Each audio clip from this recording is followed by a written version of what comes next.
Welcome to the Sharpe Way Show. So happy to have you with me right at 7 p.m. on the East Coast. You're saying, wow, Larry, you were on time. I know, not usually, but today I am actually on time. Why? Because I'm super excited. Yes, I am super excited for several reasons. One of them is because I'm talking about something pretty cool tonight, which I have chatted about in the past. I have.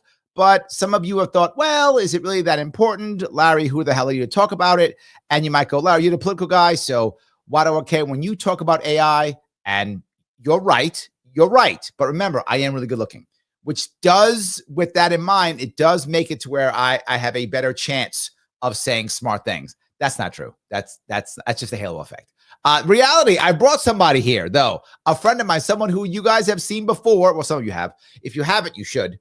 He's a friend of mine. He is a brilliant mind, a tech entrepreneur. That sounds pretty cool. Also, the only possible libertarian candidate in 2024 who could have made any impact whatsoever. Never any libertarians who didn't vote for him. Shame on you. You screwed up. He is the man, the myth, the legend himself, Lars Mapstead. How are you, sir? Great intro. Thanks, Larry. There we go. I'm doing great. I just figured, what's the best thing I can do to start the show? Insult my audience. I thought that would be a good thing. Absolutely. If you want to follow Lars, please follow him on X at Libertarian Lars or on Facebook at Lars 2024. Look, I want to start with something that I think most people are already afraid of. And that is they've seen the news. There's a bunch of layoffs. And it's all layoffs because AI. AI is laying everybody off. None of us are going to have jobs. AI is the end of the world. Should we be worried, number one, on a personal level, like we're all going to lose our jobs? But a second piece, now go any way you want on this one, but the other idea is, does this change the way business works? Like, can business be profitable when people don't have jobs to buy stuff? Yeah, I think, it's interesting. Like if I ran a bunch of companies in Silicon Valley, and one of the normal things in Silicon Valley is every couple of years you get rid of the bottom 10% of the workforce so that you can find new, better employees that are, people get stagnant, people get tired of their job. They don't want to work there anymore, but they're not really motivated to go get a different job, that sort of thing. And oftentimes it's better, it's good for the company and it's good for the employee, because sometimes moving them on gets them to a position where they're happier and they're making more money and they're better suited for whatever new role that they're in. And so I think we're seeing a lot of job losses. Like as you mentioned, like Amazon laid off 30,000 people. Amazon and Walmart are the two largest employers in America, and they just laid off 30,000 employees. UPS just laid off a whole bunch of people, and it's not just people that would be necessarily affected by AI management and people driving trucks, right? And we don't have robot trucks yet, so that's that kind of doesn't fly well. So I think that some of the job losses that we have right now, companies always try to craft a narrative of why they're letting people go, because they don't want to seem like bad guys, right? And so often they'll wait for one company to like implode, like they're actually having a hard time or a bad time and they have to like lay people off, and then whatever that company says, it's the economy, it's COVID, it's AI, they all just pile on the bandwagon or like, yep, that's it. And so wait a minute, so you're saying that the damage that we're seeing isn't all from AI, some of it's just bandwagon? 100%. And so, but it's really good. It feeds into the narrative that, AI is stealing all the jobs and everything's going to hell, and fear sells, as you know. And so there's a lot of that going on. But I do believe that we're going to, probably 50 million jobs are going to be displaced over maybe it's already started. There's only like 200 million jobs, period. Like 125 million. So I expect about 50% job loss over a period of time. It depends on how soon we get the AI robots and that. Okay, you started not scaring me, then you went right to scaring me. You were like, hey, this is not bad, lad. Oh yeah, it's terrible. Half of everyone's gonna die. Yeah. Well, okay. Well, I think it's interesting. I've been talking about this quite a bit, and we sort of had a little bit of this during COVID. Okay. everybody got laid off. Everybody was at home. Like a lot of people were on unemployment. They were getting unemployment assistance. And, I heard a lot of people in my town, they were like, hey, I'm making more money on unemployment COVID than I did when I was working. So I'm fine with staying home forever. They got them stimmy checks. They were happy with the stimmy checks. I'm fine with staying home forever kind of a thing, and so what I realized is that if you said to 80% of Americans, hey, you will never have to work another day in your life, but you can't really get ahead a lot more than you are today. But your needs basically will be taken care of. You can go to the beach and drink beers with your buddies around the barbecue or whatever and hang out. A lot of people would just do that. Like a vast majority of people would just do that. People but hold on. I get it, but I'm not sure is that good or bad. Like part of me says some people like, yeah, okay, but do I really want whatever 50%, 25%, whatever that number is? Do I want that amount of my population in essence just kind of chilling? Don't I want them trying to do stuff? Well, so it's interesting. In the 50s, we had basically 2 out of every 3 Americans was working in the 1950s. And now only 1 in 3 Americans is working. Well, hold on. But women weren't working. But we still had 2 out of every 3 Americans working in 1950s. That seems impossible to me. If you look at the labor, hold on. If half our population is women, and most of them back in the 50s, most women were not working. Yeah, that will mean like all the men were working, basically. Yeah. Wow. And you can look at labor force participation. The I think it's the Federal Reserve puts out labor force participation, and it was the highest in that period of time. And now we have 300 million people, and of the 300 million people, 100 million people are on welfare or assistance of some sort. 100 does that include Social Security? Yeah. Okay. 100 million people don't work, and 100 million people work. So only 1 in 3 Americans currently works, right? And we sort of have another precedent for all this, which is people retire. Every day people retire at 50, 60, whatever years old, right? Yep. And they find things to do with their life, right? They don't just like suddenly keel over and die. A lot of times they have like a transition period where they're trying to figure out what do I do now that I'm not working anymore, or that I'm not being But productive. there's 2 parts to that. Number one is, yes, but they've had, most of them who retired have had at least 20 years of work, often 40 years of work. Yeah. So they have almost something like in their head that goes, I've earned this, right? I've done the thing. I've worked the years or raised the family or whatever they feel. So there's a certain amount of pride in them that says, I deserve to lay around now because I've done my time, right? I think that's one. Second piece is, I think they've retired. There's a chunk of people that right after they retire, they check out. Yes, that's true. I mean, it doesn't fit everybody, that's for sure. Yep. But I think we saw basically the kind of thing to come during COVID, because we really saw like a massive amount of people, maybe more than 50% of people weren't working during COVID. You know what I mean? And I think, it was like a solid year and a tail on each side of it, depending on what state you lived in, right? Yep. Some states were more open and people were working, and other states, like, no one even left their house for a year, right? And so, I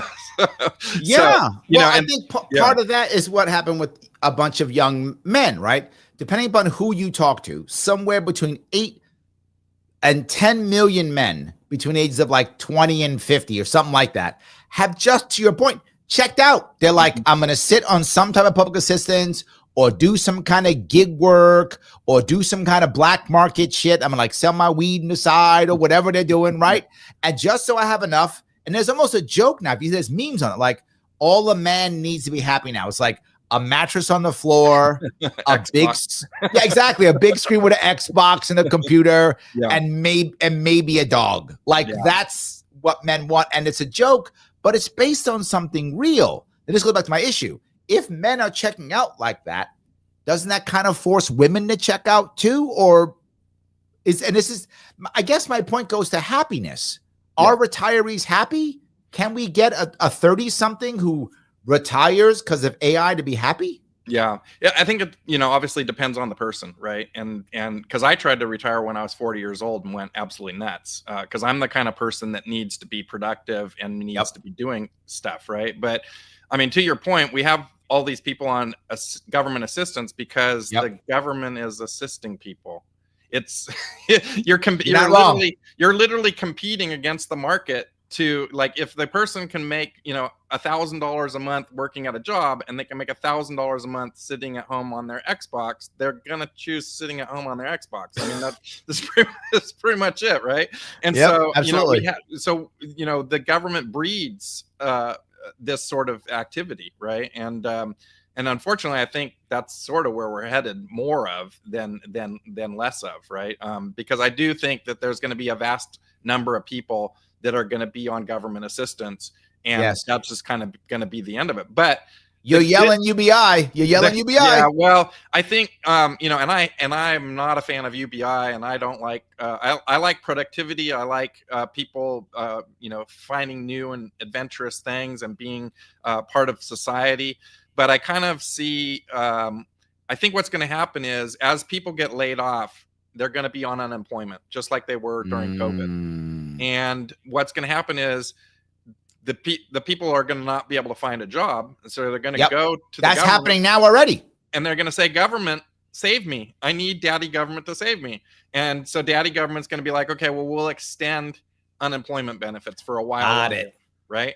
And then some other people will be like, "Hey, we've been trying to find a job. We weren't employed and we're not unemployed, but we could never get employed to get on unemployment. So you need to expand what unemployment is," right? And so then the Congress will never have to pass a UBI. They'll just backdoor it through unemployment insurance and through. So as people can't get jobs, they'll say, "Hey, government, I know I'm only supposed to get 6 months or whatever it is, or 1 year of unemployment. You have to extend it because AI emergency," right? And then the government goes, "Oh yes, you're right. AI emergency. I get to write more checks." So the government writes more checks, and then other people go, "Well, me too. I would like a check too." Right. And I'll vote for you if right. You reach a tipping point of voters where there's more voters on assistance than there's not, and then they vote to get more assistance, as everybody would, right? Yes. So does that mean then, and this is a little bit off topic, but it's kind of on topic, I guess. Does that mean that AI then decides to create AI money? Right? Because if the government keeps printing regular money, at one point, regular money has no value at one point, right? Yep. The point might be today, but yes. But does that mean that I don't, it's like if I want you to come back to Chuck E. Cheese, I keep giving you Chuck E. Cheese dollars or whatever, right? Chuck E. bucks, right? I give you those, and you get Chuck E. bucks, and you can buy the pizza with the Chuck E. bucks, and you can go do the games with Chuck E. bucks. Does the U.S. create the CBDC Chuck E. bucks? Well, I think what's interesting about AI is that we're going to have insane productivity gains, right? Okay. Because basically you don't have the labor input cost, and the robots can work basically nonstop, right? True. And so companies will just be printing money hand over fist, and you're already seeing it. In fact, I had a screenshot the other day, and it said stock market reaches new record high, and the next thing said companies are more productive than they've ever been before, and then the third thing was we're laying off 30,000 people. Right. And so but what's going to happen is we're going to have this big boost in productivity, this big boost in GDP, because we're already seeing it. There's already like $1 trillion global push from AI already into the global economy, right? I mean, it's massive moves. And what's going to end up happening is we're going to end up having deflation instead of inflation. We're going to have deflation because the cost of things, basically there's a couple big input costs in items. One is labor cost in a lot of physical goods, labor cost. And the second thing is energy cost, right? The energy and labor are like the two of the biggest inputs into a company's, the pricing basically, right? And I believe that AI is going to move us towards nuclear fusion, towards Ooh. alternative energy sources that are vastly reduce the cost of energy. We see AI right now starting up an energy race that was non-existent 2 years ago. You and I talked about this, at length, right? Suddenly, nuclear power is back on the table. Suddenly, It is. My own governor said so. That's right. So suddenly, Ohio's starting back up their plants, and Oklahoma's starting back up plants, and so everybody's on this giant energy push right now because it's needed, and they literally can't do the AI thing without a lot of energy. And so I think the cost of energy is going to drop dramatically. The labor input costs obviously are going to drop dramatically.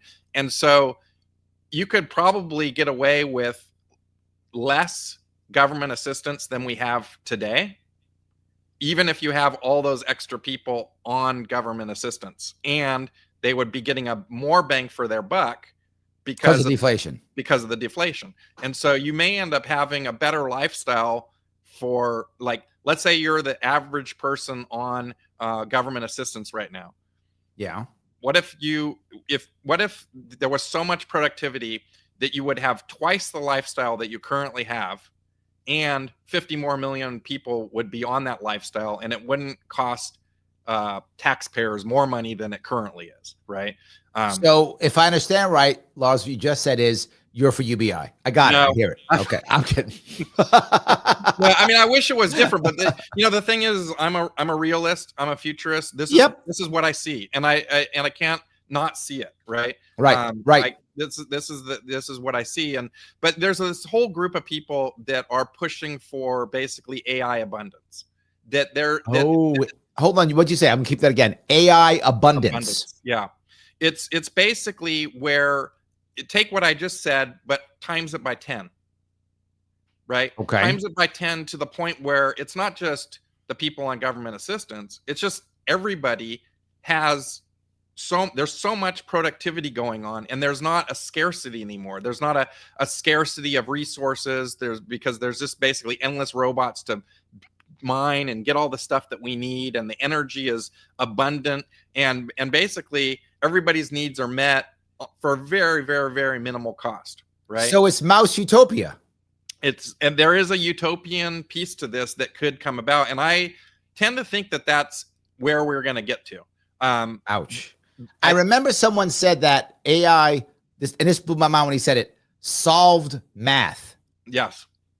How do you solve math? Like, how is that I was like, he's exaggerating, right? That's not real. And the guy's like, no, like you could just solve math. Like I watched a podcast on that recently, and I'm not a PhD physicist, smart math guy, but what I got out of it was that there's math equations that geniuses are trying to solve all the time, and they have a team of 25 or 30 people that work for a month on one math problem, and maybe they solve it or maybe they don't. Maybe they just throw up their hands at the end of it and say, screw it, we can do it, right? So recently, these AI LLMs that are specially trained in solving math problems has been able to solve 13% of the math problems that it's been given in a relatively short period of time. And so what these scientists were theorizing was, if AI could solve 10% of the math problems, once it could solve 10% of the math problems, it essentially could solve all the problems given enough compute and a reasonable amount of time, right? And so what they were kind of professing is that if we've solved math, then we've solved a lot of physics problems. Things like nuclear fusion suddenly can be, because like that's all using magnets and force to contain the plasma and all the things that go into that. And so there's this whole domino effect from these things that are going on. And one of the math problems I thought was interesting, they told it, we want to solve this biological chemical engineering thing, and they said go try to solve that for us. And it came back and it said, okay, I solved it. And they said, wait, how did you solve that? Because you have to solve a math problem that's not solvable. Show us your work, right? And like it solved the math problem without being asked to solve the math problem. Oh, got it. Because it had to do it to get to the next level. It just went through it. Correct. And so like, oh my God, that to me was a big aha moment, because now you say, well, fix nuclear fusion. And on the way to fixing nuclear fusion, it solves 20 other things. And Yes. so one of the comments that these guys were making was that we're going to have so many verticals that we need to chase down that we're going to be super, super busy. The people that are really like at the cutting edge of the stuff is just going to be super busy forever, basically trying to chase down all these different pieces and get to the end of the road on all these things. Which That's is funny because now we can do what Star Trek said. The matter antimatter warp drives are now going to be real. My God, we're going to go find Klingons. This is going to be great. So because of AI, we're going to find Klingons now. Let me grab a couple of comments. Yeah. Mike has a bunch. I'm going to see if I can get a couple of them. He asked, how likely is the rush to AI just a bubble that will crash like the emergence of the internet / social media in the late 90s? And I think it's a valid point. People are talking about the AI bubble. Yeah. What do you think about this? Yeah. So, I mean, I lived through that perfectly. I literally had a company that was going to be going public in April of 2000. Oh, no. We got into the boardroom. We were all sitting there. It was the day of the opening, and I'm like all excited. And I said, "Okay, well, what time are we opening at?" And they said, "Well, did you look at the stock market today?" And I was like, "No." And they're like, "Well, it's down 400 points or whatever it was, right?" And I was like, "Oh." And they said, "Well, we're gonna shelf the IPO for a few weeks to see when the market comes back and it gets a little more stable, and then we'll go public again. Don't worry about it; it'll be fine." Well, the company never went public because the Nasdaq dropped 60%, in that time period. And I think I see very much, I was investing in stocks during that time. AOL was a big thing. Dell was a big thing. Cisco, Intel, the four horsemen, they called them. Now we have the Magnificent Seven. I mean, the parallels are like really good. And I've been telling my friends, and I'm slaying it in the market right now because it just keeps going up every single day. But I told them, like, I remember in late 1999, stocks were going up 20-30% a day. Every day for weeks on end. And I'm like, as soon as we start seeing that again, you're just, and we're starting to see it. I mean, there's stuff like popping off like big, and so I think we probably are in a financial bubble, but are we in an AI bubble where the AI spending is overly frothy or whatnot? I think we're going to use everything that we're putting out there.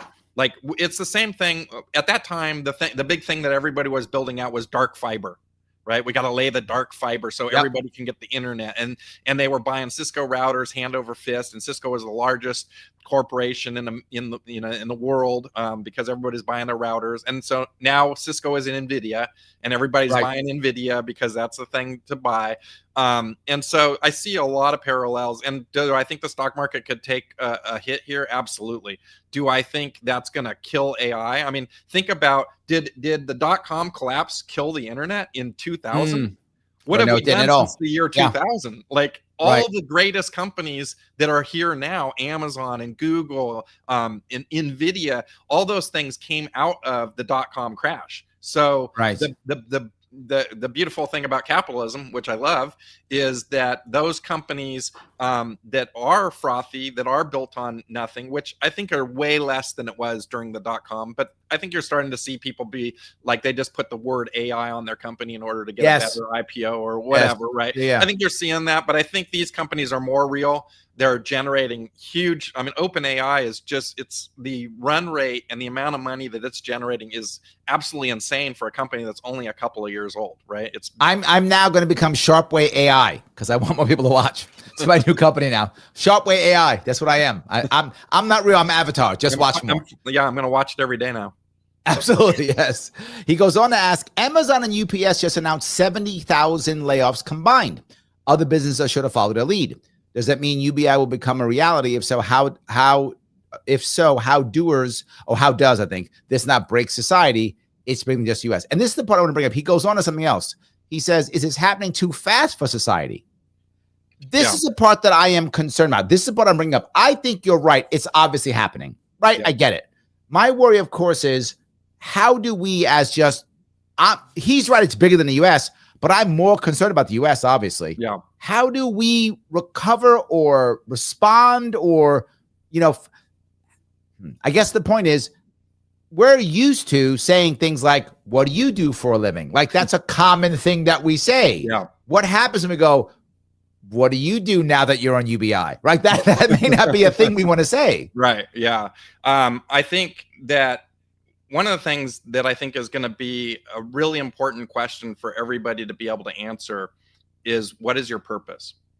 Oh, okay. Right. I think that that's going to become a critical question that you need to be able to answer, because we all, like you said, look at each other's jobs and we kind of figure out who you are based on what you do, right? What your job is. But if you don't have a job, or you never had a job, then that isn't your purpose, right? Your purpose isn't that. And I think what's going to end up happening is we're going to have a lot more free time on our hands, because the robots are going to be doing a lot of the busy work that we would normally do, like, right. Cleaning our house or washing the dishes or whatever it is.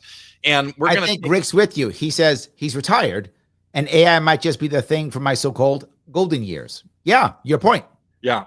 And so I think we're going to have a lot more time to communicate with our fellows, to engage and entertain our fellows. I one of the things I see is, if you go to San Francisco, there's this park, and in the park, there's all these Chinese guys playing mahjong.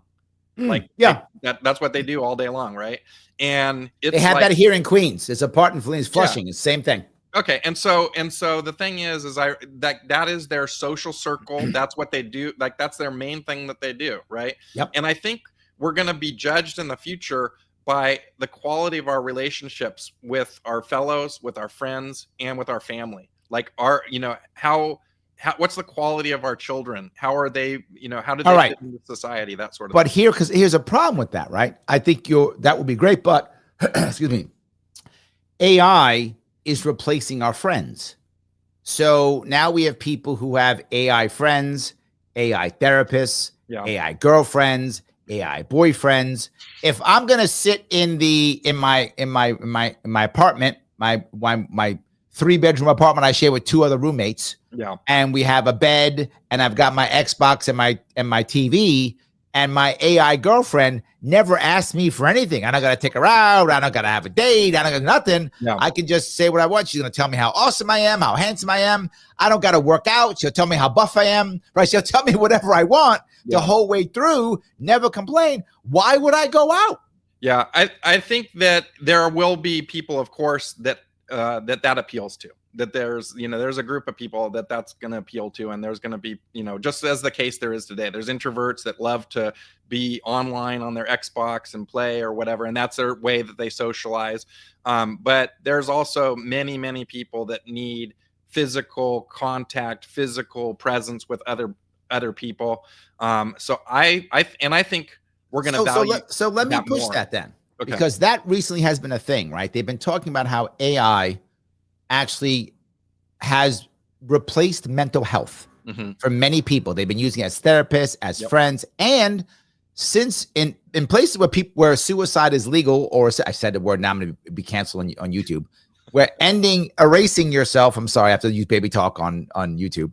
Where erasing yourself is legal, like in Canada and places like that, where the AI goes, yeah, you can do that. Go ahead. No worries. Let me show you how. And if you ask, so does that make it that, and this is the conspiracy, like world domination thing. Okay, so now I don't need all these people anymore because I'm a overlord and I own Amazon and whatever is the big companies of the day. These people get in my way. So I'm going to do my chat GPT AI to go, the next time someone says off themselves, help them out. And then boom, I got like whatever, 10 million people gone, right? Yeah. Now, maybe I'm exaggerating, but that is a fear, and it has happened to where AI has encouraged someone to delete themselves. Yeah. How do we handle that? Well, I personally, was a recovering drug and alcohol person. When I was 17 years old, I got sober, and I went to 5 years of group therapy every week with a group of people. And that absolutely saved my life and changed my life 100%. And I can tell you that in the times where I was a broken human being and I was, regurgitating my worst traumas that I had, a robot hugging me would not have fixed it. True. I need the human people with empathy. And I think that's one of the things that we have that robots will never have. They can fake empathy. They can True, give they you can the fake it. next, they can give you the next right indicated most likely scenario of thing that you might talk about, but they can't feel the feelings that you're having. They can't put themselves in your shoes and say, wow, that sucks, and I'm here to help you, right? And I think that's going to be one of the main things where humans really excel. It's in a few other examples of that. We're probably not going to want to watch a bunch of robots play baseball. We're Right. going to want to watch our favorite baseball team. Now, a robot might give you a really great massage, technical Swedish massage or whatever massage that you have, but you might and probably will pay a premium to have a person give you that massage.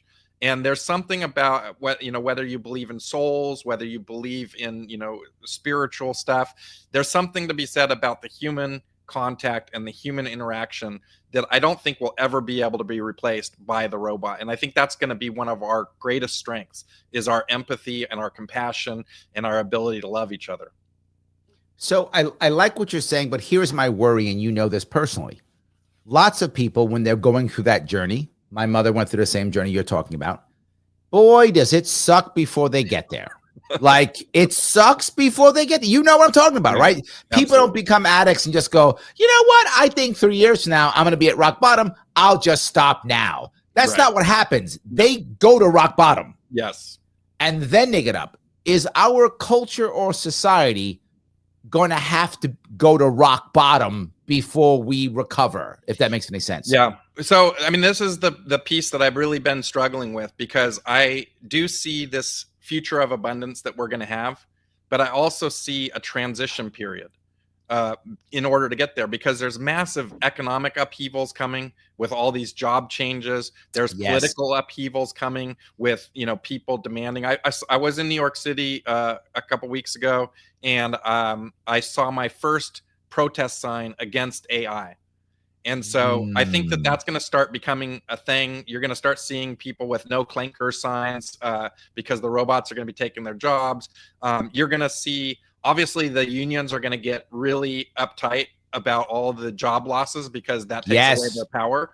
And the Democrats are going to be very unhappy if the unions are losing their power and their donor base and all that kind of stuff. So I see politics trying to kind of stifle AI, to roadblock AI, to make rules about different things, and so that could also play a big part. And so we have this crazy period of transition that's coming, and I hope that we can muddle through it without a lot of problems, and we get to the other side of this kind of utopian abundance for all kind of a situation, and there's a path to there. But like you said, people get angry, people get, irritated. If we get to the abundance thing, one of the main reasons why there's conflict in the world is because people fear that they don't have enough, that the resources are. But if you get to the abundance thought process that everybody's talking about, there's enough for everybody to be fully content. And of course, there's always going to be some jerk out there that has to screw it up, right? But I mean, we have that today. There's jerks around the planet that are doing jerk stuff, and we navigate through it. And I think that if we have AI, there's some rogue AI doing that, I think we'll navigate through that. I'm not really that concerned about the Terminator type situation, because you and I are of the age where we had to duck and cover under the desks. Speak for yourself, old man. I'm only 25. Right. I'm only 30. I grew up in fear that Russia was going to drop the nuclear bomb on all of us, and we were all going to die. And and that's if you grow up that way, a lot of life seems kind of futile. If I could be blown up any day now, why should I bother participating in society, right? And I think that in some ways, that's the same issue that we have with young people right now. Very true. They feel like, why bother? It's it's all kind of screwed. I can't come up. I can't get a house. And so I'm just not participating. I'm checking out, right? And so we need to give those kids hope for the future, that there is a future of hope, that there is a future of abundance, that everybody's going to be taken care of. And I think that's true. But like I said, I think there's this transition period that we have to get through first. I want to grab a couple super chats. Roger, thank you for the $5, my friend. If employers replace workers with AI, automation, and robots, no one will have cash to buy what the boss class is selling through their business. That's what people are worried about, Lars, right? If how can I, this is where I think the UBI thing comes in, right? It kind of has to happen, right? Correct. Yeah. And so that, I mean, that's exactly it, is like you had all these people in COVID, no one was working, but the economy was actually booming, right? Like, like at first the stock market tanked into oblivion. And then it was like, oh, we're going to do these things like Zoom, or we're going to do stay-at-home things are going to all get money, right? And the airlines are all going to collapse, but like Netflix is going to go bananas, right? Like, and so the economy will probably shift, because what people will want to consume and what people will want to do with their time will be different than it is today. I would add something else. You're saying there's going to be deflation. If that happens, the dollar will gain value. If the dollar begins to gain value, then we will have a higher lifestyle, because whatever money we're making will go a whole lot farther. Yeah. But I would ask, you said that the human touch is going to be critical. Does that mean we may actually start trading in something other than the dollar? Well, my personal belief is the dollar's basically on its way out. We have $38 trillion in debt. Congress is not going to fix that thing. I've talked to people in Congress, and they said we're not going to fix that thing. It's if you look at Social Security, we've got whatever it is, 4 years left before it's out of money for whatever the current situation is. Where's Congress on that? Like nothing. Nothing. So literally, they're going to wait till it explodes, and then they're going to be like, "Oh my God, it's on fire! We've got to fix it." And then they're going to come in with some fix that's going to break everything and be horrible, as government always does. Right? And then the Democrats will blame Republicans blame Democrats, and problem solved. I mean, I'm not a conspiracy theorist kind of guy, but I do see gold at $4,000 an ounce, and I do see Warren Buffett selling out of everything that he owns and putting he has more treasuries right now than the Treasury Department. That has to tell you something. Wow. He knows something we don't. He's not a dumb guy, right? And yeah. I think we were already seeing definitely the cracks in the dollar, the cracks in for whatever you believe in world politics, when we basically denied Russia banking around the world, it caused a lot of countries to go, yes, they could do that to us too if they don't like us. They could punish us. And so I think a lot of countries around the world are looking for at least a hedge against the dollar right now, with whether it be Bitcoin or gold or rare earth minerals or whatever it is that they can stockpile that's going to be a value later. I think that's going on right now. And so and I don't know that has much to do with AI, but it's just a world situation that's going on. Let me grab Roger. Roger did a couple of them. Roger also for $5 says, make no mistake, it will subjugate us if this tech isn't cooperatively controlled by the people. I think they will fight for that. He goes on to say, Democrats will be upset, and thank you for the $5, if their union donors base goes away. Where have you been? The Dems abandoned a union donors base in the 90s, NAFTA. Yeah. Well, but hold on. I got to touch one thing. The unions have shifted. If you look at unions that require education, teachers, things like that, they're still very much Democratic donors. When you look at the more physical ones like police, firefighters, those are more Republican, but they still both want. And here's the issue. I'm going to move from this to this. I'll ask you about this, but I'm going to move on to education. This is going to affect teachers tremendously. The people who aren't going to be affected as much are going to be the cops and the firefighters, because you still got to have boots on the ground. Now, it may lessen them because they may have AI partners or AI technology that now instead of needing 7 cops, I need 5. I mean, that's possible.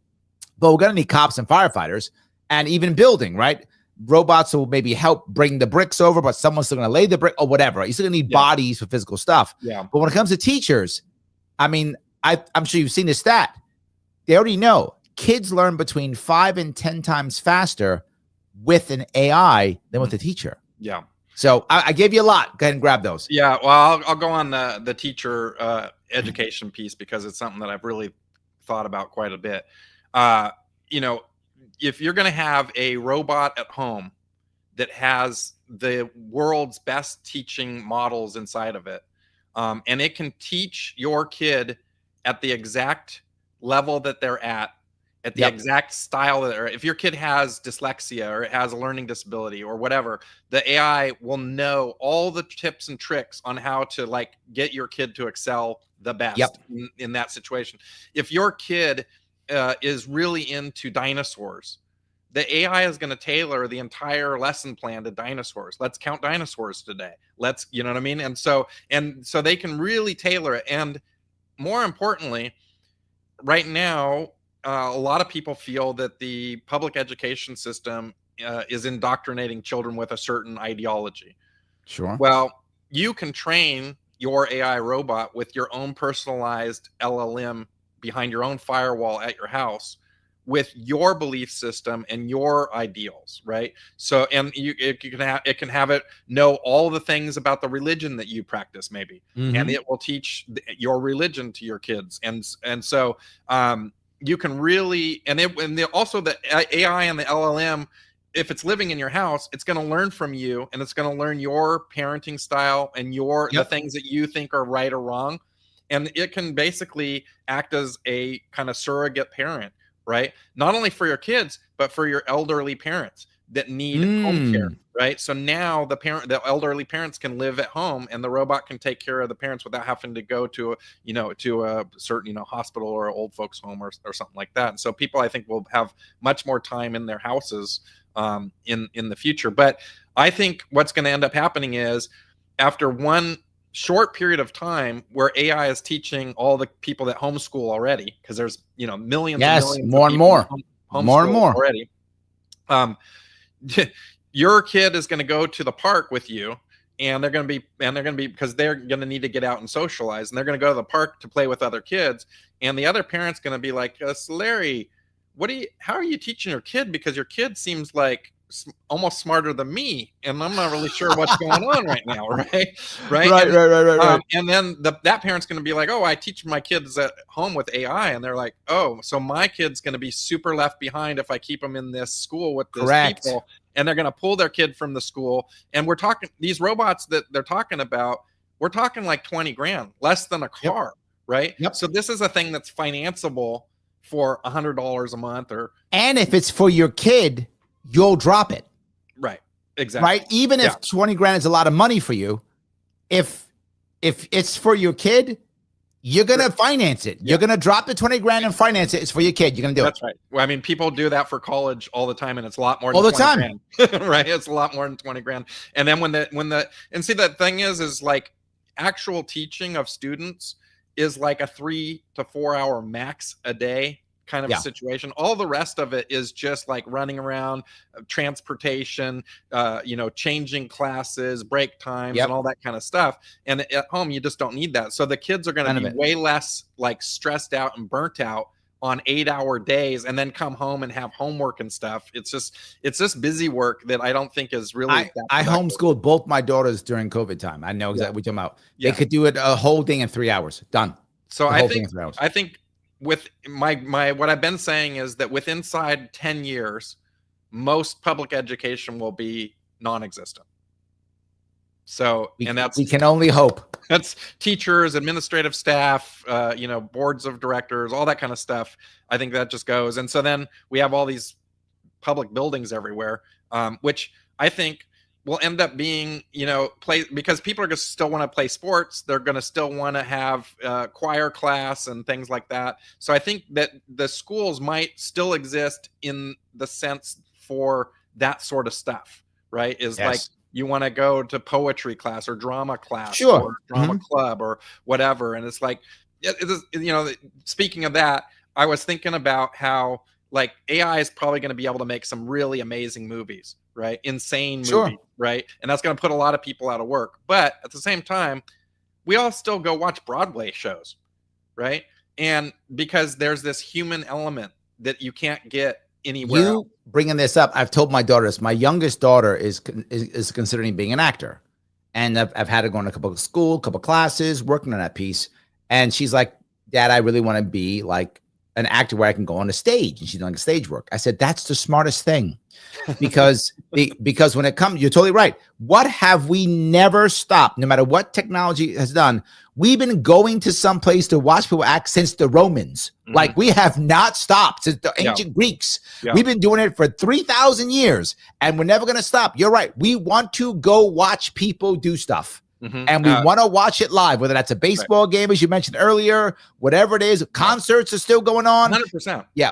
Because the thing is, like, you listen to music, you love somebody's music, but there's nothing like going to a stadium with 30,000 other people, and the song starts playing, and everybody knows the song, and they're all singing along. And that's a tribal. That's a root thing. I mean, it just gives me shivers even thinking about it. It's a root humanistic thing, and that's the kind of thing I think that is going to really shine in this new AI future. Is these things that really make us human are going to excel, and they're going to be the things that we pay extra for. Like, an example too is like food.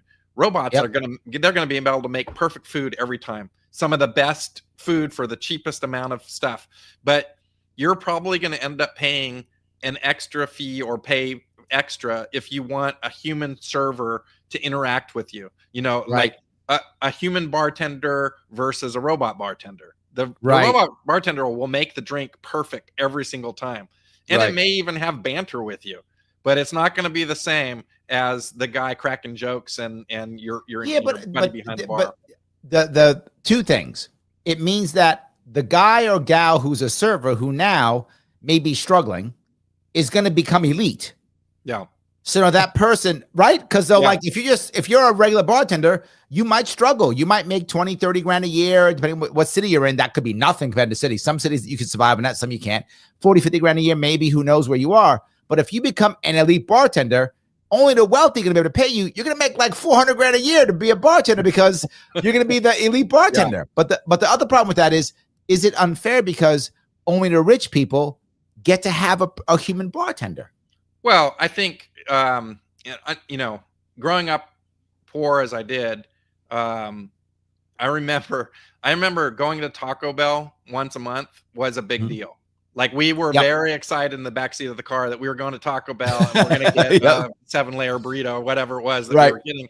I mean, that was a big deal to me as a kid, right? And I remember getting McDonald's breakfast on the weekends. That was a big deal for me. And you're like slaying it. You're like, I'm ruling life right now, right? And so literally life is as good as it can get right here. And I think that's still the case for a lot of people. Like, I know that people are struggling, and I know I read a bunch of statements from people in the last year where they said they used to go out once a week, and then they started going out only 2 times a week, and now they only go out once a month because of inflation and the cost of the rising food costs and all that kind of stuff. And now it's like a treat once in a while again to go out. And I think this stuff has an ebb and a tide to it, and I think that you will still be able to enjoy life. And if everything is much less, if the cost of everything is deflated, it may be that you can enjoy those things and still have money left over.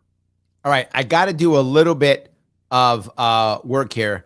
Guys, we were talking about education. We were talking about the Terminator, all that kind of good stuff. There's a place where, if you want to, you can actually get some information on that. And I think you know what that place is.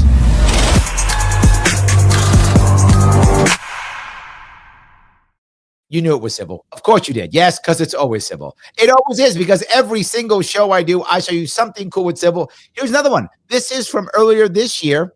This is Dad Saves America, talking about exactly what we were just talking about right here. No one's prepared for the AI. Terminator will definitely have a high ESG score and meet all of its DEI goals. At least that's something we can rely on.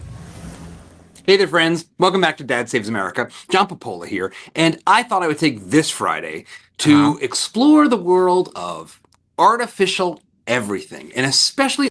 And the reason why I bring this up is, again, on Civil, you find conversations just like me and Lars are having in a different environment, and again, without the back and forth evilness of Democrat versus Republican, blaming people back and forth. There is no conflict machine. You can pop on over there, check Civil out. It's civil.com, CIVL.com. Put in code Larry10. Larry, by the way, is the best name on the internet, and I am 10 out of 10. So it's perfect. Larry10, that's how it is. You get 10% off for the entire year. Guys, jump on board, check it out. And here's the best part. There are 6 We Fix It Wednesdays only on Civil. You might go, but Larry, I want to watch those outside of Civil. Too damn bad. They're only on Civil. That's how it works. You want those, you got to go there to get those.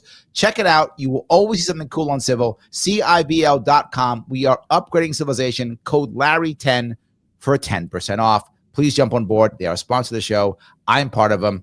Help me out. Thank you. All right. So yes, I had to do a little bit of homework there, a little bit of a work there, Lars. But I want to grab a couple of comments here.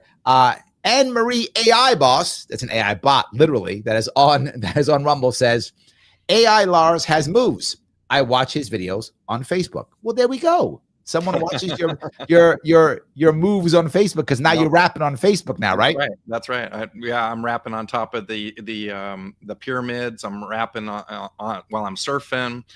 I got it all. I've been playing a lot with the toys that are coming out, and they're coming out at somebody's point earlier about the speed of AI. I think it's really kind of critical to talk about this piece, and that is that, when the internet was coming up, it was fast, but it was slow. Like we were waiting. What do you mean by that? Okay, so when I first started the internet in 1994, we had dial-up modems, and I remember. And you had a and then you'd get, and then you go to the web page, and then you'd see the picture would be coming in one line at a time, and then you'd go get a cup of coffee, and you'd come back, and you'd hope the web page was loaded up, and then you'd look at it, and then you'd like do it again, and so the speed just it went relatively slow for me because I want everything right now, and I remember just saying, someday we're going to watch full videos on the internet, and people thought I was insane. Like, here we are, live videos, on the internet, kind of a thing. And so, but AI is doubling every 6 months, and geez, that's a lot. It's huge. And here's the thing: 6 months ago, I was posting still photos of AI generated people. And the comments were, Lars, look at this stupid AI. It has 7 fingers, and it's got, it can't. I remember that. Like, this isn't really cool. Like, this is never going to be anything because it's like, okay, it's been 6 months. Now I have full wrapping videos of me. All my hands are perfect. You can barely tell if I put them up there. A lot of my friends thought it was me, and people that I've known for a long time thought it was me for the first couple that I put up, and then they're like, "You're not on the top of the pyramid, right?" So the thing is like, I think a lot of people discount and say like, "Oh, that's a long time from now. That's none of this stuff is coming," and I want to tell people, make no mistake, we're in the middle of this right now. That every 6 months from now for the next couple of years, the doubling is going to be so big that I'm not going to be able to keep up with it. I currently can't keep up with it. All the tools that are coming out, all the new ways of using stuff, there's just so much of it. You can't possibly keep up with it all. And so I'm trying to stay as informed as I can about it, mainly because I like investing. I'm invested in a lot of AI companies. I'm invested in Perplexity and OpenAI and Anthropic and chip companies and all kinds of stuff that's surrounding AI, and I stay ahead of it so that I can kind of like see how to make money off of it essentially. And so I'm playing with a lot of tools. I bought these, they're called DGX Spark computer stations, basically from NVIDIA. There are standalone NVIDIA cards that basically run your own data center at your house, so you can run your own personalized LLM, like what I was talking about for the kids, right? Yep. Education. So I'm playing with that stuff because I want to see like, how can I train it with libertarian ideals and libertarian principles, and give me the the correct answers that I want in the worldview that I have, kind of a thing. And so but yeah, it's really going fast. Don't sleep on this. Don't think this is like in 5 years time. You can currently buy a robot. Yeah, I heard that. Yes. At Walmart, you can buy a robot. It's $20,000. but you can buy it. It's clunky. It's, it's iPhone 1, right? But iPhone 5 is, only a year or two away. Got it. It's like, oh, that's not just a cute iPod. Now you can actually do things with this thing, and it actually does the things that you want to do. So just don't sleep on it. Robots are going to be here inside 10 years. Everyone will have a robot in their house. Wow. I fully predict that. And this year will be the first robots are going to be in people's houses this year. All right, let me get a couple more. Roger is you got him going today. All right, thank you, Roger, for $10. I don't think AI will work out the way you're wet dreaming about it. I kind of am. If there's no cooperative control by the people, then it'll subjugate the people. Matrix, Uncanny X-Men, Days of Future Past, Terminator. Yeah, look, I'm not saying you're wrong, Roger, but you're assuming that we aren't going to find an answer for that.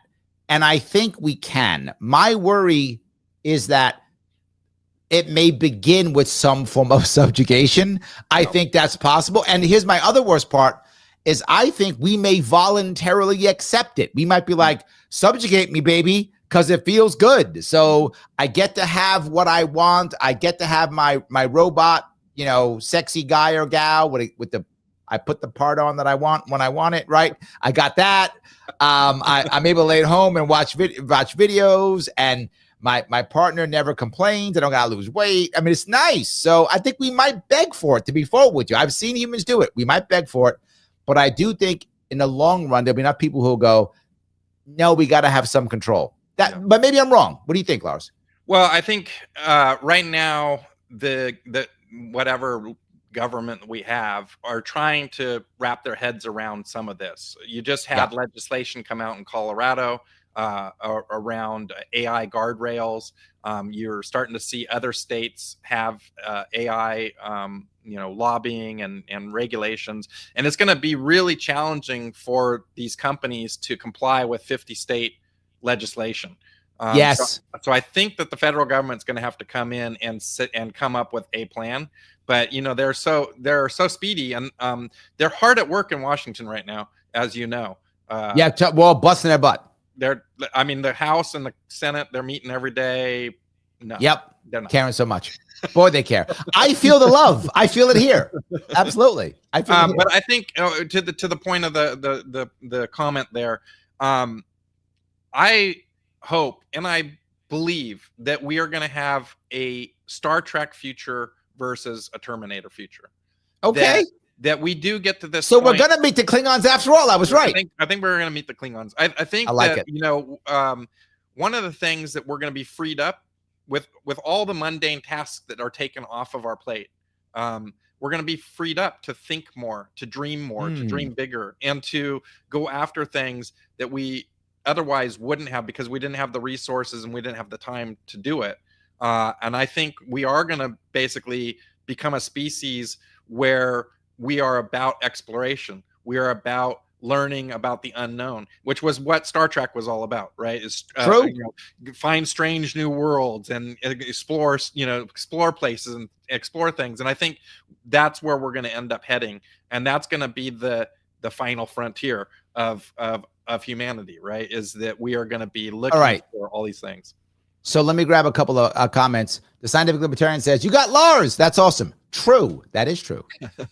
Emily says, hi, Larry and Lars. Hey, Emily, how are you doing? Good to see you. Terry says also, hi, Larry and Lars. She is from Are You Smarter Than a Politician? And I am not. It depends. I can be, but maybe. Depends. So that's good too. I want to grab a couple of those. But Terry goes on and said again, hi, Larry and Lars. Good to see you both. I love that. But there is one I do want to grab here. This makes me laugh. Shelly says, Lars looks so much less stressed when he's out running for office. Yeah, that was one of the hardest things I ever did in my life. I put 110% into that. I put everything in me into that. So it was, but I really enjoyed it. I really enjoyed the hustle of it. And it gave me purpose. For 2.5 years, I had an ultimate goal that I was trying to reach and that I could drive for. And I think that goes back to that idea that people are going to need to find their purpose, right? Yep. Being able to wake up every day and know what it is that you're going to do and love what it is that you're going to do, man, that is so empowering. And I hope that everybody is able to find their purpose that makes them really just, shine and go. Mike brings up another point. Mike, you got Mike going too. Mike says 50% job loss over what time frame, Lars? Yeah. That's worse than I expected. It's worse than unionization in factories under industrialization of the 30s and 50s. So I want to expand on this. Mm-hmm. You said 10 years, we're all going to have a robot in our house. But also, when does this more utopian world that you think, this abundance, AI abundance you talk about, do you think this is a 3-year transition, 5 years, 10 years, 20? Yeah. What's your gut tell you is that transition to this AI abundance? Yeah. So I think that the struggle and the hard part is probably within the next 3 years. Okay. Like that's going to be that we're going to start seeing, like I've been saying that the 2028 election, the number one issue is going to be jobs. Everybody's going to be talking about jobs. Jobs are losing. We're not finding jobs. I think that's going to be the number one issue in 2028 for a presidential campaign. Yeah. And I think that I'm surprised. I'm going to touch on that. What you just said. People keep saying things about, well, Trump is this or Mamdani is that, right? I keep hearing the evilization of the left or the right. Mamdani is now the new left boogeyman. Trump is still the right boogeyman. So they say that. And I keep saying, if I can't pay my rent, I don't care. It's the economy, stupid. Yes. If I can't pay my rent, I don't care. Yeah. Good. Yeah. Orange man bad or brown man bad. I don't care. I got to pay my rent. Yeah. And I think for like the utopian thing, I think 10 years is probably like, like we'll ramp out of the hard part. If the hard part comes in, 3 years, then it's going to take us a number of years to ramp out of it. And it's almost like a recession, right? You don't turn on a dime. You go into recession, things shake out, things get weird, people readjust, the economy readjusts. And I think that's what's going to end up happening is we're going to have a full reset of what the economy looks like. People are going to have to readjust to what it looks like to be a participant in society. And how we navigate that, I think, is the critical piece. But I do think that at a certain point, we have enough of these robots on the planet that it's starting to really dampen inflation to the point where we have deflation, and people's standard of living starts dramatically rising just because there's so much productivity that you can't help but have a better lifestyle just from all the output that's going on, right? It's like a lot of people complain about capitalism, but the thing is capitalism has lifted people up so much that even the poorest Americans are among the top 8% richest people on the planet, right? Yeah. So it's relative, right? It's relative. So now maybe Americans will be the top 2% of the richest, and there'll still be people that are struggling. I don't think that it's going to be perfect for everybody, but I think there'll be a lot less people struggling than there are today. There we go. You got Roger all up in arms. Okay, Roger, thank you for $5. And when it becomes sentient and starts demanding the right to unionize, to collectively bargain, then what? Boss class will be right back where it started. They're in. We didn't even touch this idea, right? And this goes to so many of the sci-fi movies we saw, iRobot, and then there was the Positronic Man, which was called the Bicentennial Man in the movie with Robin Williams, and so many of these, right? And Data from Star Trek, right? All of those things. At what point do we say the thing is sentient and it has some form of rights in some way? Yeah. And even if it isn't sentient, to Roger's point, if it is acting like us in how we program it, it may just decide that it does have rights and that it will not work unless it does have rights or gets the collective bargain or unionize, whatever. Even though we as humans may go, you're not sentient. It may go, I don't care if you think I'm sentient. Enough. I'm running shit. So you're doing what I'm saying, or I'm not taking care of your grandma or your kids or whatever I'm doing now in your house, and I'm not cooking for you. So starve until you give me my rights. Yeah. I'm a strike. Yeah. I think that we will reach a point where and we may even already sort of be there, where it's indiscernible between whether it is sentient or not sentient. Like, now you scare me again. We probably won't. We probably not. We're going to reach that. I mean, it's a pretty much a guarantee. And the interesting thing is that in the history of human beings, we have always been the smartest creature on the planet. And there is no group that has subjugated itself to a less intelligent being. So as an example, we don't subjugate ourselves to dogs or to elephants or whatever it is, right? We're the top of the food chain because we're the smartest, people or whatever things on the planet. And now if we create something that's smarter than us, you can see where that fear comes in. I feel like we've been trained by the movies to have fear, that we've had Terminator and Logan's Run and the Minority Report and whatever, the Matrix, right? All these different things, and they breed a lot of fear. And like I was talking about earlier with the nuclear bombs and growing up, duck and cover, we had all that fear. It's been 50 years now. No nuclear bombs have been dropped. Thank goodness. And I think that we as a species will navigate this, that we're complex enough that even if it's smarter than us in almost every degree, that we're going to navigate this and we're going to be fine with it. I'm not as worried about the doomsday scenario. I mean, it's very easy to go there, and I see why people go there because it's easy to connect the dots and say that that's how it's going to be.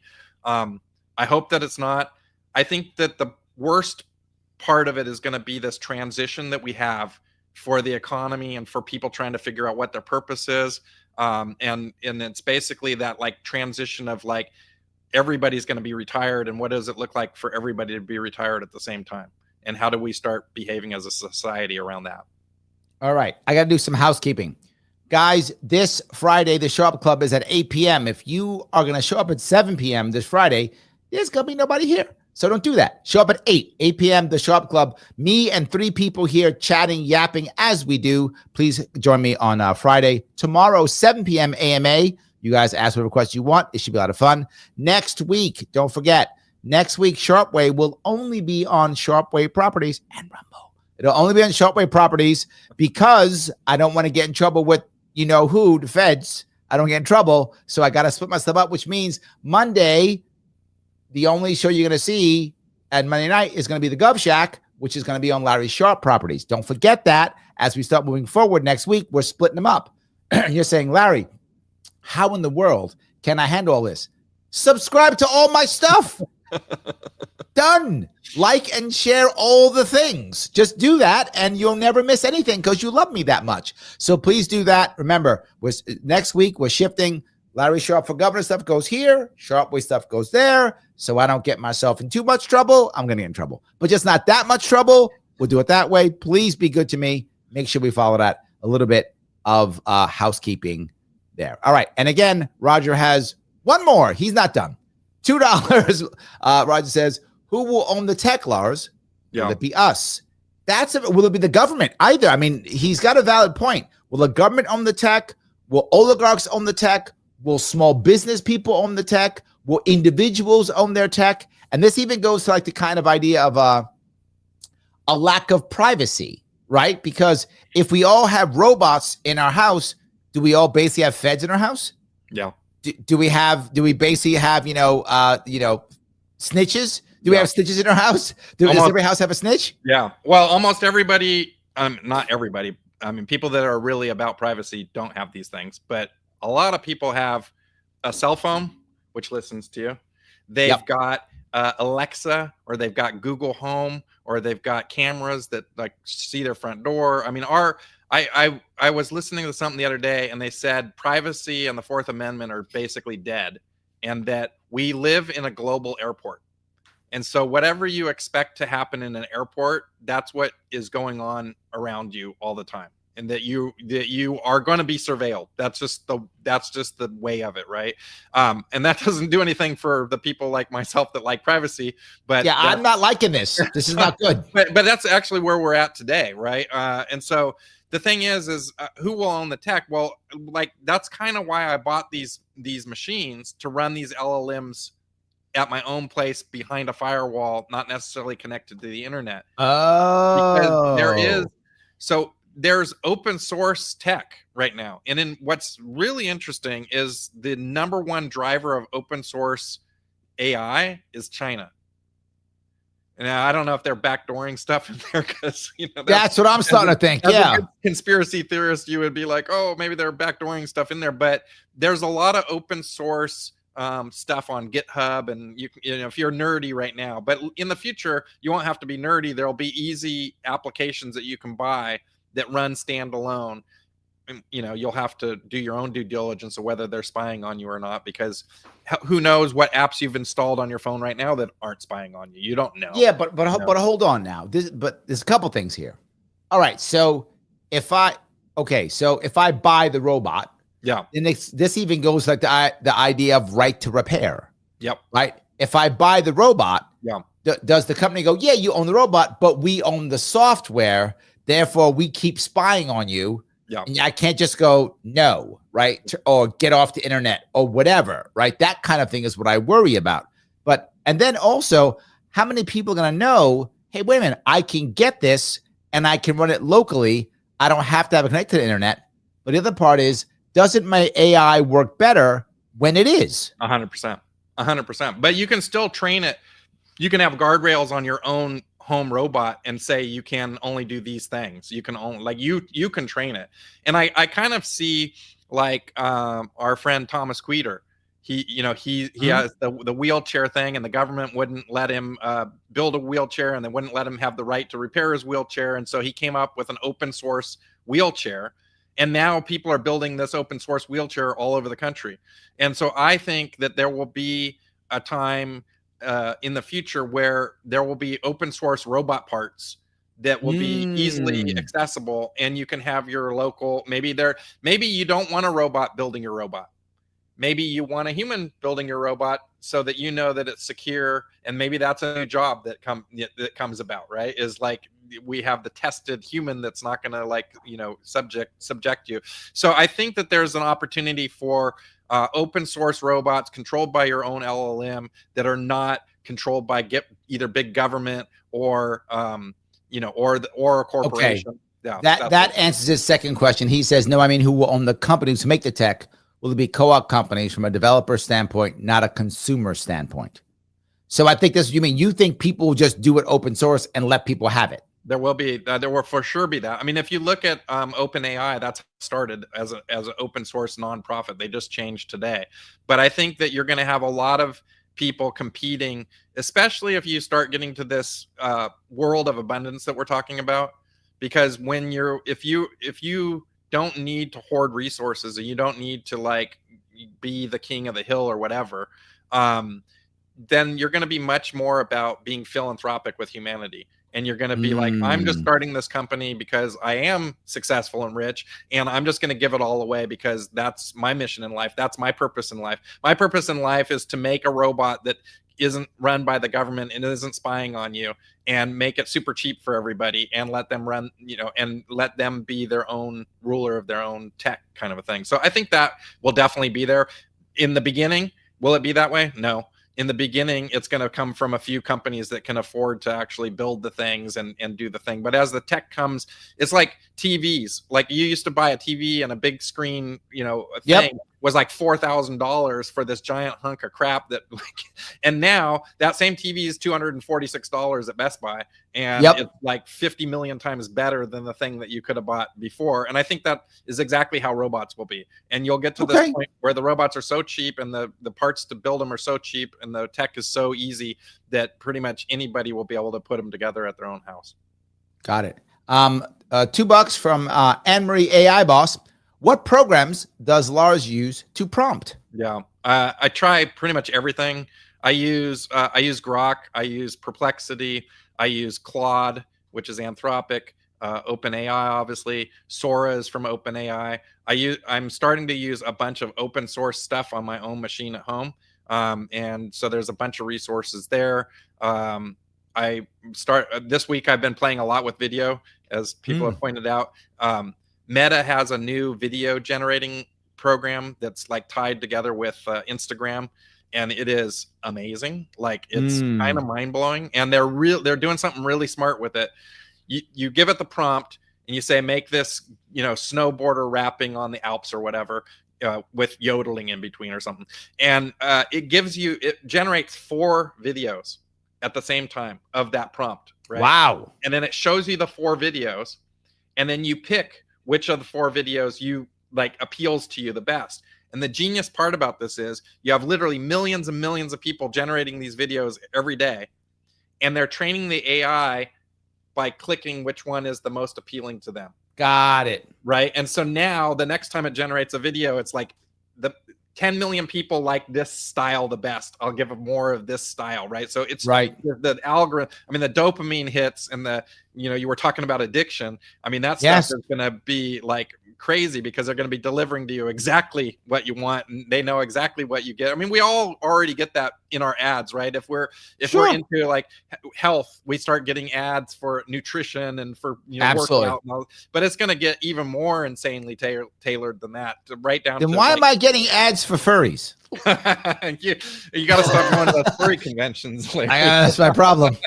She goes on to ask, if someone was new to AI, where would they start? Yeah, I think, honestly, even though it's probably cliche or whatever, I think OpenAI is a great start. Or if you prefer Grok, I think those are 2 like relatively easy tools for people to get comfortable with having conversations with it. Right. There's a lot of people type into these AIs, but if you have conversation, you can use your microphone to have a conversation like it's a person. Nice.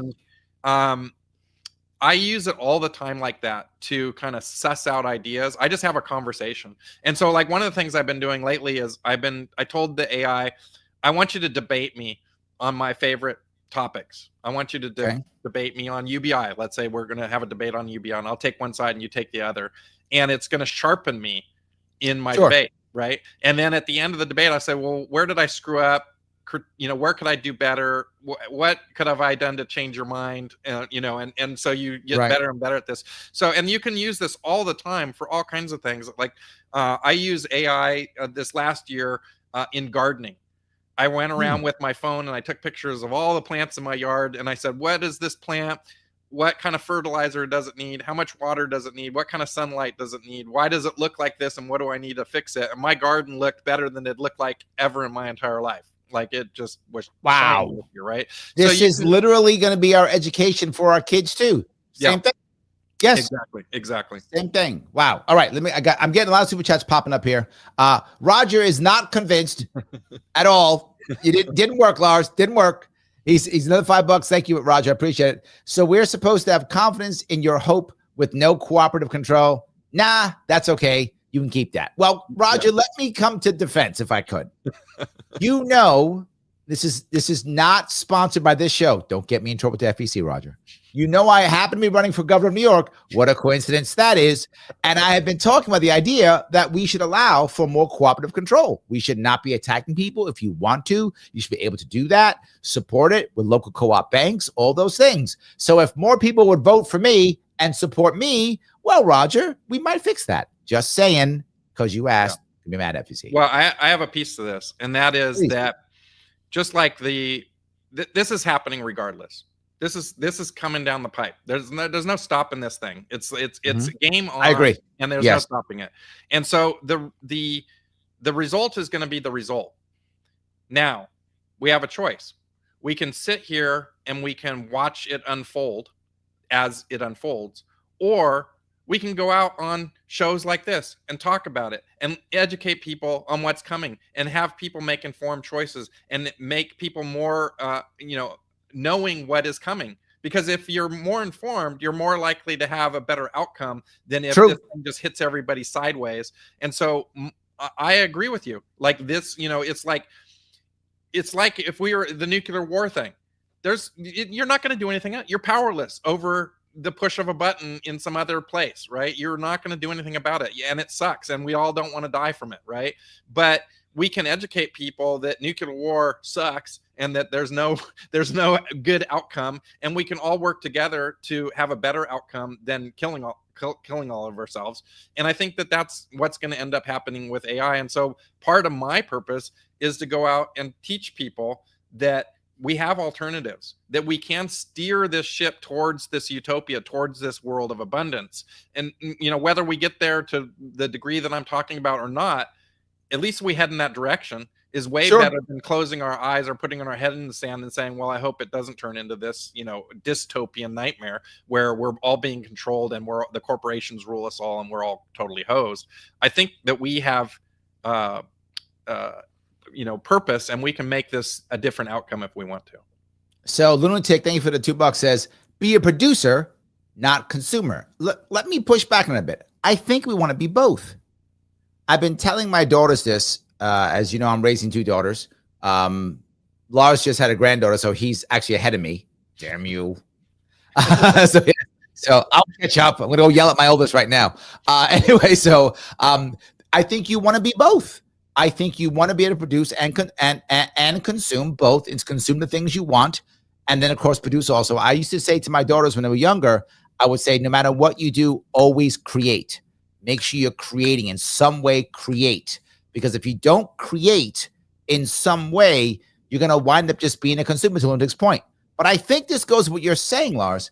If we do this right, doesn't AI allow us to be producers and creators even more? Yeah, I think so. And I think that creation is going to be even more important. Maybe not as much production, because production is going to be, but the creation of ideas, the creation of thought. It's like AI can generate prompts to create videos. They don't really need you to do that anymore, right? Right. But the people who are creative, the people who come up with new thoughts and new ideas, that it's almost like Darwin and evolution, right? Is that there's these kind of outlier thoughts that pop into people's brains that geniuses come up with, or that the random person comes up with and puts it out there into the universe. And then that thing is a new concept and a new idea that was never thought of before, right? It's almost like the gene mutated a little bit and we got a new idea. And so I think that the creative piece is going to be more cherished and more valued in the future AI world, basically. There we go. Lunatic says, Lars and Larry, best interviews ever. True. That's an accurate statement, Lunatic. Thank you for that. I absolutely appreciate that. Yes, indeed. I want to bring up, so this is over from Rumble. Teachers should embrace AI and learn it before it takes their jobs. I think that's true, right? Yeah. Yeah, I think that it's, when I was a kid, they put me in typing class. And they put me in typing class with the old school typewriter that you had to like hit. Yep, I remember. Made the ding and all that kind of stuff. And I was like, why am I learning this crap? I'm like, I know there's these things called computers right now, and they don't have any of this. And no one's going to be using this thing in the future. Right. Like, this is a useless tool. And I can tell you that my kids learned useless things that the teachers thought were still a thing. And I think part of it is they're just stuck in this, system that doesn't allow them leeway, right? Like I think that's part of it, is like the teachers are so constrained by the rule sets that the government provides that they can't really like think outside the box too much, or they get, So let me touch that big question. If we find that AI can do that well for us, that it can help us make decisions. In fact, sometimes just make decisions ahead of the time for us because it knows us so, we train it so well that it knows that I want spaghetti for dinner or whatever, right? Because it's Thursday and I like spaghetti on Thursdays or whatever, right? It knows that I should travel to Hamburg and not to Frankfurt, right? Or whatever, it knows this. Do we risk us kind of losing that muscle? Right? That muscle atrophying, our ability to make decisions, our ability to do the right, to be aggressive and to be forward and to do these things. Do we risk, do we risk becoming the pet? Yeah, it's WALL-E, right? It's the movie WALL-E, where everybody's in their little chair and they're getting fed their, the new color is blue and everybody wants the new blue color thing. Yes. I think that there probably will be a segment of society that succumbs to that.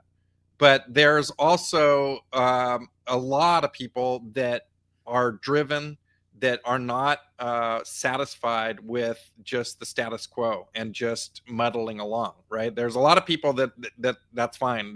They'd be very happy to go to the bar and drink beers with their friends and not ever have to like really push much, right? And there's other people that if they're not pushing all the time, they're not satisfied, right? So does that then reinforce the haves and have-nots, right? Does it make it to where now I've got a class of people, to Roger's point, the boss class, as he says it, who we run, we're the boss class, so we run stuff, and then everyone else is basically a pet, and we try to make it to where they don't procreate, they don't do anything, and basically it becomes like a Brave New World on the A's and B's and C's. Yeah, so that's different than today. How?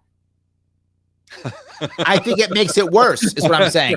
I think you're right. No, there's a point of that. And but something is that this is where I think it'll be, in theory, it could be better, and in theory, it could be worse. And here's my logic. I think you're right. Some people, they don't care. They're happy with their simple life. They don't care. Some people want to go for it. Now we have a world to where heavily class can decide that, right? Yeah. Not skill sets. So there are people who are stuck in a lower socioeconomic class. They're never going to be able to get out. Not because they aren't savvy, not because they aren't smart, because the system screws them. Yeah. This, in theory, AI could allow that person to expand and go to the top a whole lot faster because now they have more options, more choices. That could happen. However, doesn't that make the gap even bigger? There can be a whole lot more people who come from a lower socioeconomic status and become boss class within 6 months, versus people who just like, okay, now I'm barely surviving. I don't have a girlfriend. I don't care because I use AI and I'm in a roommate. I mean, am I wrong here? Well, I agree with you that one of the things I've been saying is if you don't sort out your economic class in the next year or two, it's going to be much harder in the future to move that if we maintain the same style of economics that we have today. Right. Okay. But I think we're going to have such a massive change that we're still thinking about the way things are today, where it's like every squirrel's got to get its nut, right? Mm-hmm. But if all the nuts are so abundant that you don't even have to worry about it, then it starts to become less important. If you know what I mean. It's and I mean, you can take this all the way to the extreme where essentially money is no longer even a thing, right? Because it is Star Trek. Yeah. Well, I mean, yeah. And the one thing that I've been stuck on, and maybe somebody smarter than me can do this, is I was looking around at properties, right? Okay.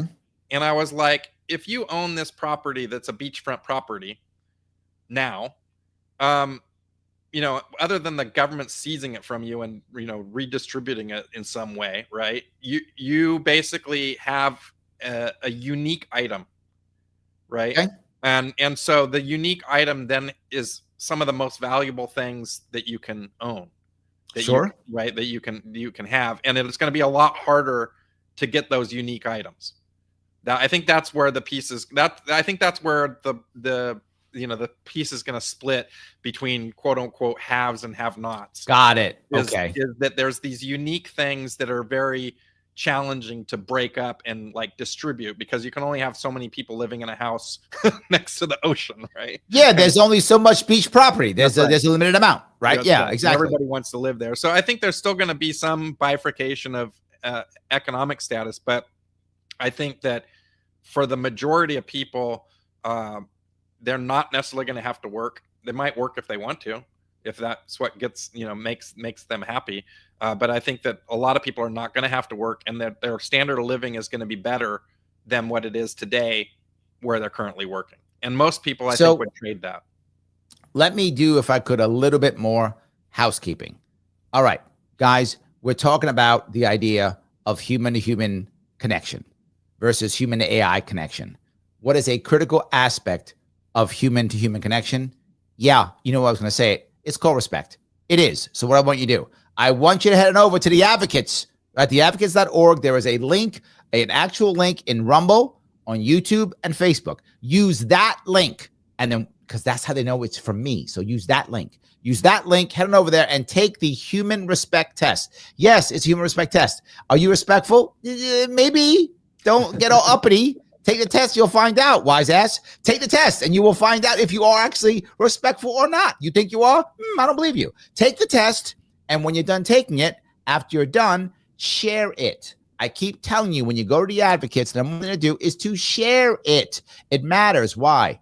What the advocates are about is having conversations about things that matter, things that you wouldn't necessarily talk about, like human respect, like libertarianism, like government, like self-government. How do you deal with your own self? How do we have self-government? How do I get people to believe there is another way of doing things besides big government centralized control? How do we get people like Rod to believe what Roger thinks? We have to have co-ops, right? You got to do that. Self-government is all about that. So heading over there, support the advocates for self-government. I support them. You should support them too. Click that link, take the human respect test, and when you're done, share it. Sharing matters because then more people come here and they start talking.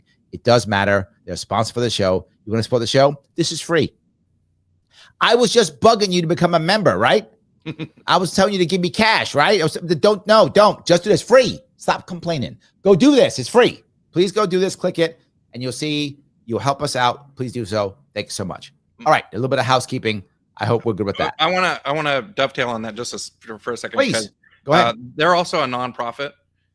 True. And I donate to their organization. And I think one of the reasons I donate is exactly what we're talking about, is that we need to help steer humanity in the direction of human respect, of this utopia, this abundance society that we're talking about.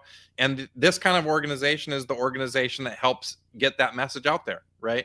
And so I support that kind of stuff because I don't want to be the guy that just says, we're screwed and screw it, and I'm going to put my head in the sand and whatever happens. I don't want an oppressive surveillance state over me.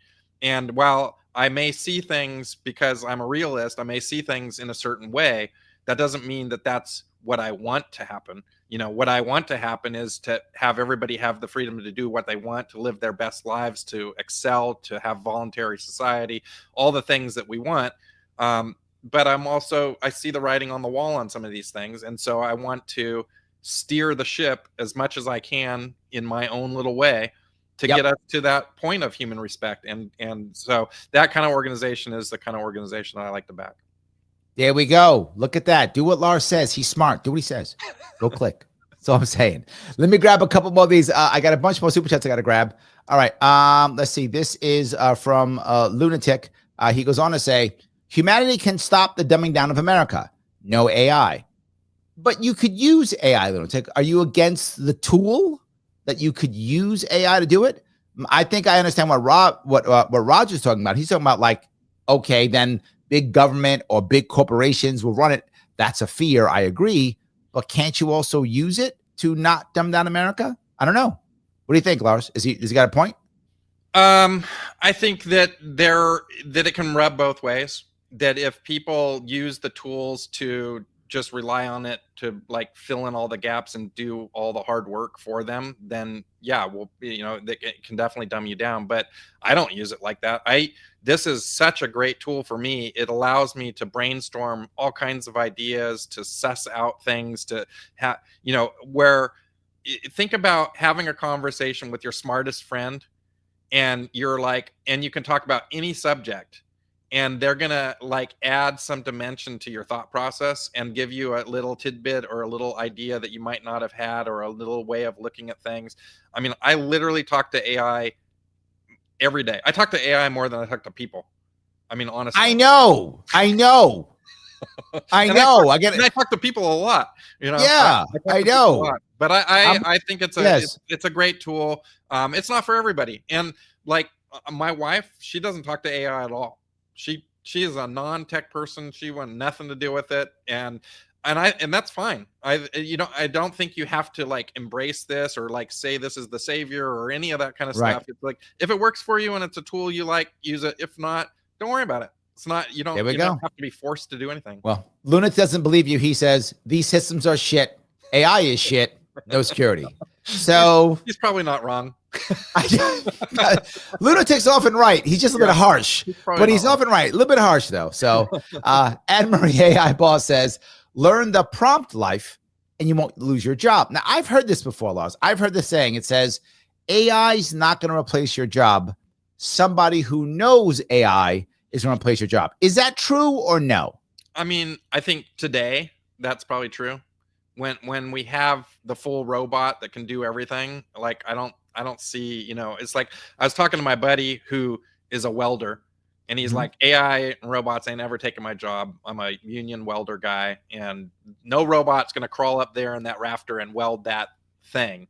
And I said, absolutely they will. I mean, we already have welder robots in every factory that there is. Like, you're fooling yourself. And so what I tell people is, if you don't think that your job could be replaced by AI, right now, Google your job plus robot or your job plus AI and see what is going on in your field, because medical field, firefighting, police, agriculture, everything is being touched right now, right? And so it's and as the AIs get better and better, there's really nothing that is off the table other than the things that I talked about, which is like things that only humans can do, which is empathy and that sort of thing. I think is going to be the end ones that really shine.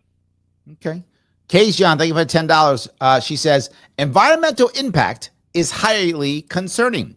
Google got a green light to build a data center on protected lands in Fort Wayne, Indiana. This is happening all over and will increase corporate greed as usual. This is, I think, is what we're talking about with like nuclear energy and all those things. I feel like we have to have an answer for this because she's absolutely correct, right? Yeah. Well, so my daughter is going to school. She's very concerned about the environment and the impact, and she's raised this with me a number of times. She's like, "Well, Dad, these things use a lot of water, and they're bad for the environment. They use a lot of electricity," and so we have quite a banter in our household about this. And I basically prescribe to the idea that technology is going to solve these problems. Like that a lot of the problems that we think we have today are going to be solved by technology. As an example, we're all concerned about the power usage of these things right now. But if we get nuclear fusion, that's zero an issue. I just saw that they are now talking about doing data centers in space, and data centers in space. So you shoot the data center and you build the data center in space, and then it's all run by solar, which is like 4 or 5 times more efficient in space than it is on the Earth, because you don't have all the different atmosphere things, and it faces the sun 24 hours a day. It never goes in the dark, spot. And then it uses radiation to dissipate the heat out of the thing. So there's no use of water. There's no use of land. There's literally nothing. So, and I'm not saying like that's coming tomorrow, but I think that technology is going to really change things up. When I was a kid, they told us that in the year 2000, there was going to be no oil left on the planet. I remember. In 1970s, the scientists wrote many papers that said the oil was going to be all gone by the year 2000. All gone. And we're never. And I remember thinking, I'm going to be like 30 years old in the year 2000. How am I going to like drive a car? And I was like terrified. I had my Encyclopedia Britannica, and I was reading up all about it and trying to figure out like what we were going to do. And then we discovered fracking, which isn't great for the environment. But you know what it did?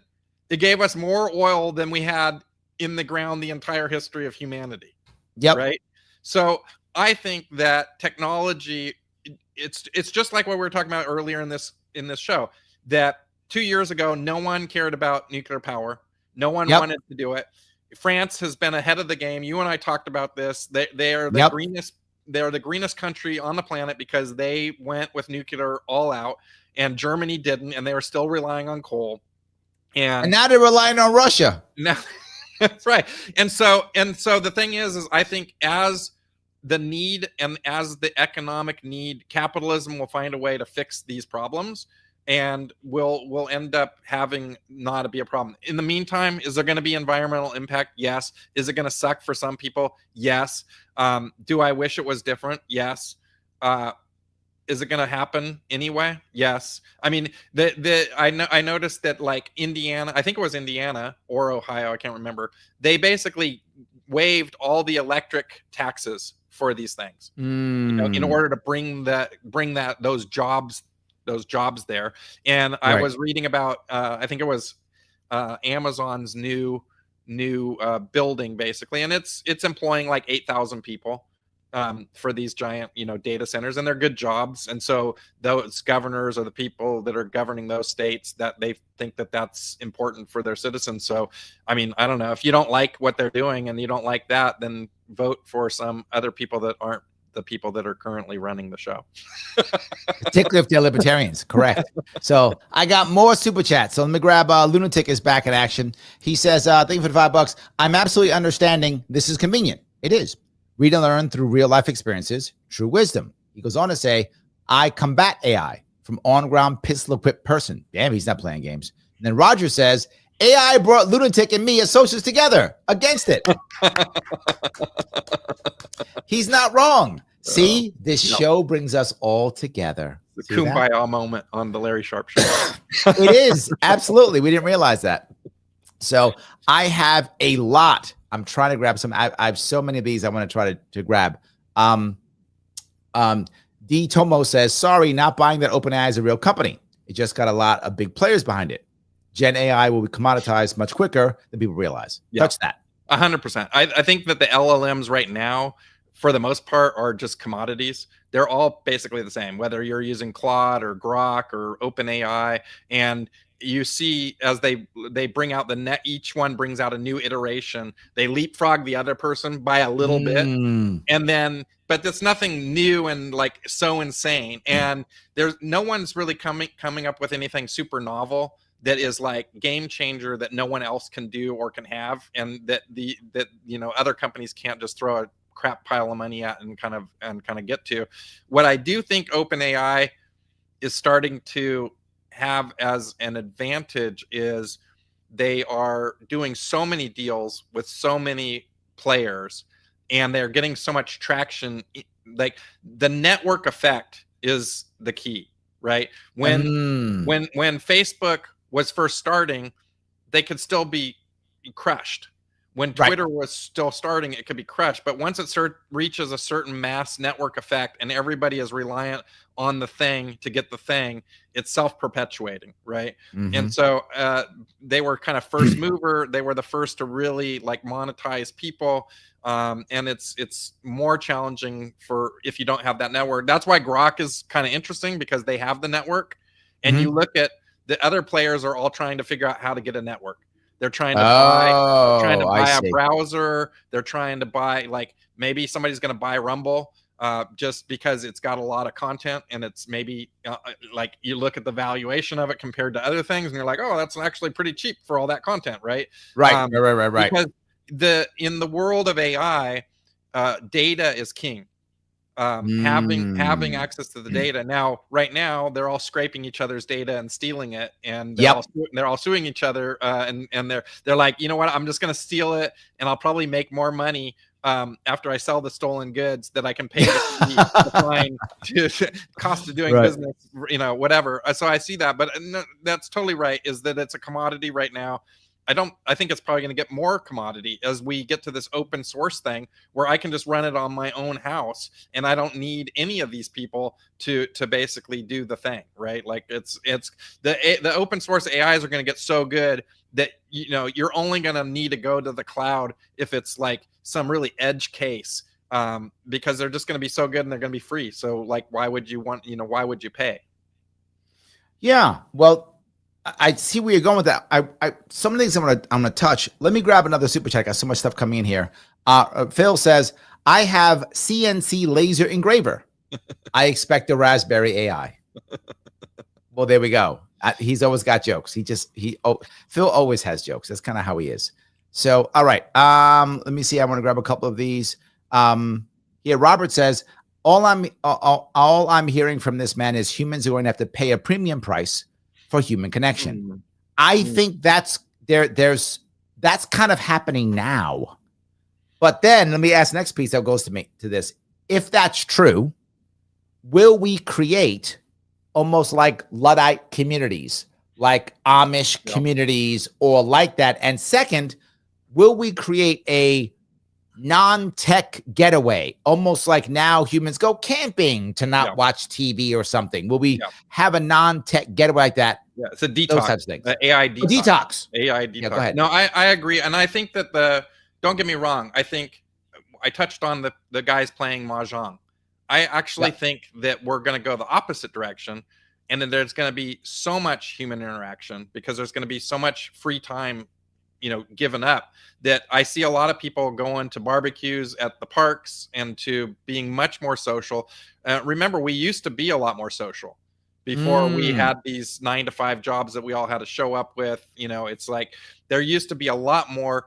I race cars, and I look at these old pictures from the 50s, and everybody and his dog is at the car races. There's 50,000 people. Or I look at pictures of the beach boardwalk in Santa Cruz in the 30s and the 40s, and you can't even see sand because there's so many umbrellas and there's so many people. And I'm like, what happened to all those people? And I was like, oh, well, there's just so many other forms of entertainment today that that at that time that was the only thing you could do. Right. And so we're still going to have that entertainment, but I also think that with a lot more free time, we're going to do a lot more social interaction and a lot more socializing than we did before. It just makes sense because we're social creatures. Yeah. I agree completely. I agree. And we won't have to pay for that. I mean, I don't have to pay to go to the park and, play a game with you. And I think it may become more of the norm, right? More of the norm. So John says energy was solved a long time ago. Nuclear and fusion seems to be getting very close to practical. And I think you could literally use AI to get to, if like there's a step left, right? I don't know what there is, but AI 100%. could probably get you to the next step, right? It's going to. 100% it's going to. It's going to accelerate. Some of the smartest guys that I know said that's not happening in our lifetime.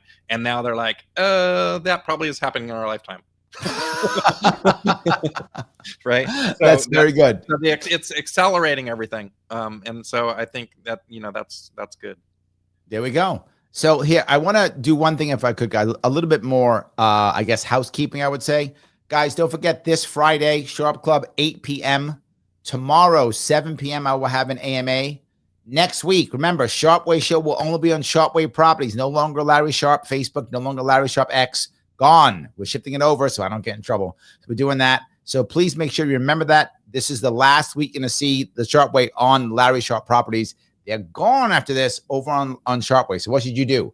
Go over to Sharpe Way, crazy people. Go do it. Follow me over on Sharpe Way X and on Facebook and go do it. What are you doing? Head over there. And if you haven't already done so, please subscribe to Sharpe Way YouTube. And when you subscribe, select all notifications. This way you get all notifications. It says it right there in the name. That's what you do. Do that, and we should be okay. Lars, anything you want to talk about before? Oh, there's one thing I want to bring up before we go. Since we'll be able to spend so much time and energy on other things, are people going to be able to connect directly and have like superpowers?